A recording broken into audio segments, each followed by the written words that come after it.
নমস্কার সবাইকে। বিথির পাঠশালা ইউটিউব চ্যানেলে সবাইকে স্বাগত। বাংলা সাহিত্যের অন্যতম অংশ হল উপন্যাস, কবিতা, গল্প ইত্যাদি। সেখান থেকেই গল্প, উপন্যাস আপনাদেরকে পাঠ করে আমি শোনাতাম।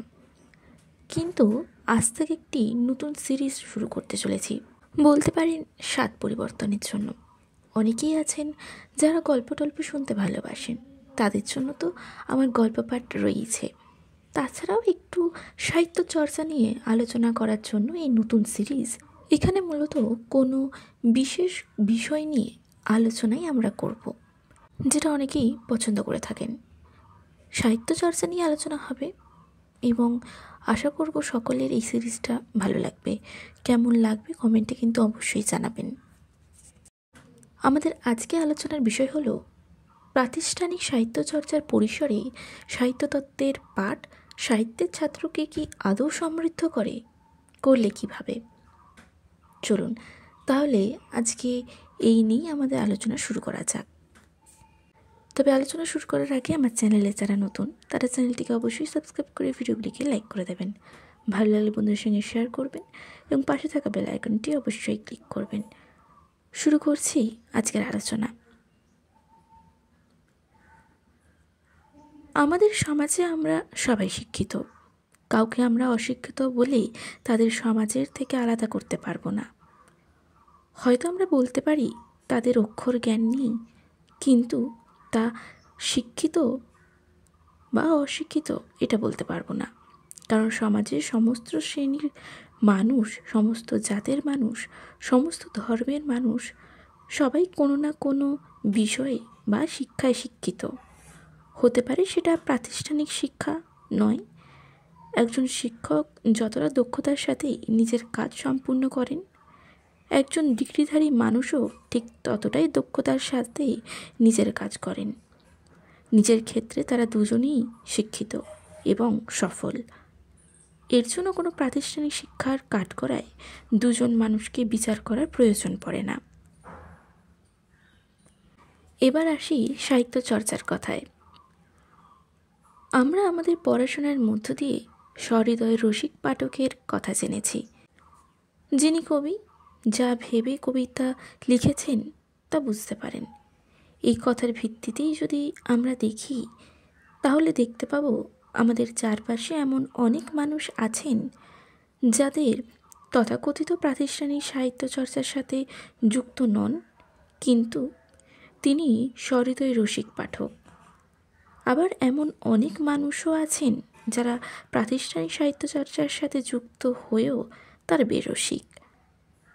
এক্ষেত্রে পাঠকের মনের অবস্থান ঠিক কোথায়, অর্থাৎ কাব্য কি পাঠকের হৃদয় ছুঁতে পেরেছে কি পারেনি, এই অর্থে বোঝায়। এখানে প্রাতিষ্ঠানিক সাহিত্যের সেইভাবে ভূমিকা থাকছে না। পাঠক কোনো কাব্যকে যেভাবে গ্রহণ করেছে, কাব্যের মূল রসকে উপলব্ধি করতে পারলেই তার সাহিত্য চর্চা সার্থক। আমি একজন সাহিত্যের ছাত্র। এতদিন সাহিত্য বলতে মূলত উপন্যাস, কবিতা, ছোট গল্প ইত্যাদিকেই জেনে এসেছি বা বলতে পারি বুঝে এসেছি। এখন আমরা সাহিত্য বলতে বৃহৎ অর্থে বুঝি। এখানে আমরা ভারতীয় সাহিত্য তত্ত্ব, তার সাথে পাশ্চাত্য সাহিত্য তত্ত্বকেও পড়ি এবং বোঝার চেষ্টা করি। এটা একমাত্র সম্ভব হয়েছে প্রাতিষ্ঠানিক সাহিত্য চর্চার পরিসরে এসে। আমরা জেনেছি সুদূর প্রাচীন গ্রীসের সাহিত্য থেকে শুরু করে আমাদের ভারতীয় সাহিত্য তত্ত্বকেও, যা ধারাবাহিকভাবে আমাদের সাহিত্য তত্ত্বের ধারণা দেয়। এই বিষয়ে জ্ঞান আমরা প্রাতিষ্ঠানিক সাহিত্য চর্চা ছাড়া অন্য কোনোভাবে সম্ভব নয়। তাই প্রাতিষ্ঠানিক সাহিত্য চর্চা সাহিত্যের ছাত্রকে সমৃদ্ধ করে বইকি। যারা প্রাতিষ্ঠানিক সাহিত্য চর্চায় চর্চিত নন, তারা সাহিত্যের ভেতরের খুঁটিনাটি বিষয়ে অবগত নন। তারা কম বেশি সাহিত্য বলতে গুটি কয়েক গল্প, উপন্যাস, কাব্য, কবিতা ছাড়া বেশি বোঝেন না বা জানেনও না। কিন্তু সাহিত্য তো শুধু গল্প, কবিতা, উপন্যাসই নয়, আরও অনেক কিছু। সেই সমস্ত কিছু আমরা অর্থাৎ সাহিত্যের ছাত্ররা সাহিত্যতত্ত্ব পড়ে জানার চেষ্টা করেছি। যেমন আমরা উদাহরণস্বরূপ বলতে পারি, পাশ্চাত্য সাহিত্যতত্ত্বে অ্যারিস্টটলের রচনা পোয়েটিক্সের কথা। পোয়েটিক্সের বাংলা অনুদিত শিশির কুমার দাশের কাব্যতত্ত্ব পড়ে আমরা কাব্যের উদ্ভব, বিকাশ, কমেডি, ট্র্যাজেডি, গ্রন্থি বন্ধন, গ্রন্থি মোচন, বৈপরীত্য, উদ্ঘাটন ইত্যাদি সম্পর্কে সাধারণ একটা ধারণা পাই, যা সাহিত্যকে বুঝতে, সাহিত্যকে উপলব্ধি করতে আমাদের সাহায্য করে। ফলে আমরা যে কোনো সাহিত্য পড়তে গেলে তার মূল উপজীব্য বিষয়বস্তু কী বা কী বলতে চেয়েছেন সাহিত্যিক তার খানিকটা হলেও ধরতে পারি। কাজেই সাহিত্যের ছাত্র হওয়ার সাথে সাথে এই প্রাতিষ্ঠানিক সাহিত্য চর্চা আমাদের নিঃসন্দেহে সমৃদ্ধ করে। সাহিত্য চর্চার আরও একটা দিক আছে, সেটা হলো সমালোচনা। সমালোচনা আমরা একে অপরের প্রতি নিয়তই কোনো না কোনো কারণে করে থাকি, কিন্তু এই সমালোচনা সেই রকম সমালোচনা নয়। এ হলো যুক্তিসহ সমালোচনা, কারণ যুক্তি ছাড়া কোনো বক্তব্য দাঁড় করানো যায় না। আর তার জন্য প্রয়োজন আমাদের সাহিত্যতত্ত্বের জ্ঞান, কারণ সাহিত্যতত্ত্ব যুক্তির উপর দাঁড়িয়ে প্রত্যেকটা বিষয়কে বিশ্লেষণ করে। বিশ্লেষণের মাধ্যমে আমরা প্রত্যেক সাহিত্যের রস আস্বাদন করতে পারি, মূল উপজীব্য বিষয়কে বুঝতে পারি। সমালোচনা সাহিত্যেরই একটি অংশ। সাহিত্যের ছাত্রকে তার জ্ঞান থাকার জন্য সাহিত্যের সাহায্য দরকার। তাই সাহিত্য তত্ত্ব বা সাহিত্য প্রাতিষ্ঠানিকভাবে না পড়ানো হলে আমরা সাহিত্যের এই দিকগুলি সম্বন্ধে জানতেই পারতাম না।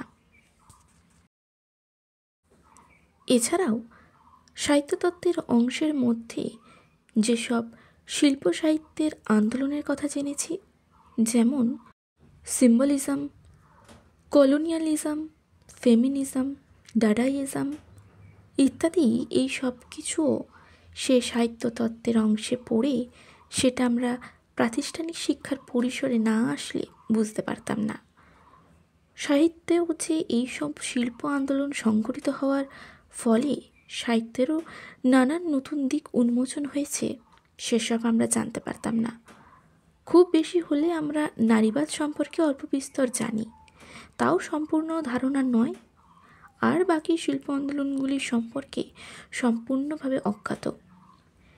এসব বিষয়েও যে সাহিত্যের অংশ, সাহিত্যতত্ত্বের বিষয়, তার সত্যি প্রাতিষ্ঠানিক শিক্ষায় পড়তে না আসলে জানতে পারতাম না। কাজেই আমরা বুঝতে পেরেছি যে প্রাতিষ্ঠানিক সাহিত্য চর্চা ছাড়া আমাদের সাহিত্যের ভেতরে প্রবেশ করার কোনো উপায় নেই। একজন সাহিত্যের ছাত্রের কাছে যা অত্যন্ত জরুরি। ফলত প্রাতিষ্ঠানিক সাহিত্য চর্চার পরিসরে শুধুমাত্র সাহিত্যের জ্ঞানই আমরা অর্জন করি তা কিন্তু নয়। জীবনের কিছু গুরুত্বপূর্ণ দিকও আমরা সাহিত্য পড়ার মাধ্যমে শিখি, যা কিনা একজন পরিপূর্ণ মানুষের জীবনের পথে চলতে সাহায্য করে। প্রাতিষ্ঠানিক সাহিত্য চর্চা না থাকলে অনেক বিষয়ই অজানা থেকে যেত। তাই একজন সাহিত্যের ছাত্রের কাছে সাহিত্যতত্ত্ব পাঠ প্রাতিষ্ঠানিক পরিসরে খুবই দরকার এবং গুরুত্বপূর্ণ। আমার মতে প্রাতিষ্ঠানিক পরিসরে বাংলা সাহিত্য নিয়ে পড়তে এসে সাহিত্যতত্ত্বের পাঠটা অবশ্যই দরকার, যা আমাদেরকে সমৃদ্ধ করে চলেছে প্রতিনিয়ত।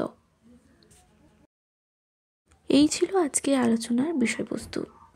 খুব সহজ ভাষায় বলতে গেলে এর মূল বক্তব্য হলো, আমরা সাহিত্য পড়ব কেন?